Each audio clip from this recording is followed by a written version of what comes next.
શું તમને ખબર છે દિવાળીના તહેવારોમાં રંગોળી કેમ બનાવવામાં આવે છે?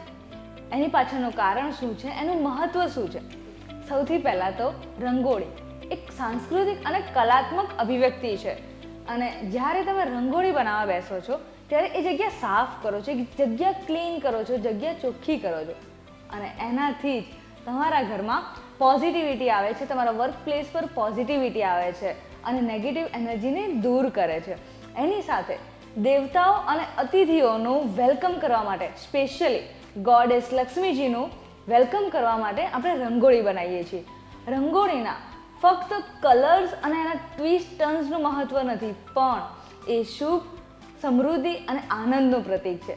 તમને ખબર છે હજી પણ ઘણી એવી જગ્યાઓ છે, ઘણા એવા ગામ છે જ્યાં જો કોઈના ઘરે રંગોળી ના હોય ને તો એને શોક કે મૃત્યુનું ઇન્ડિકેટર માનવામાં આવે છે કે આ ઘરમાં કોઈક શોક હશે યા તો એમનું કોઈ સ્વજન મરી ગયું હશે એવું માનવામાં આવે છે. અને જ્યારે તમે રંગોળી પૂરો છો ત્યારે તમે એક સરસ હેપીનેસ સાથે પૂરો છો, એક પોઝિટિવ એનર્જી સાથે બનાવો છો. તો હા, રંગોળી એ ફક્ત આર્ટ નહીં પણ એ આશીર્વાદ છે.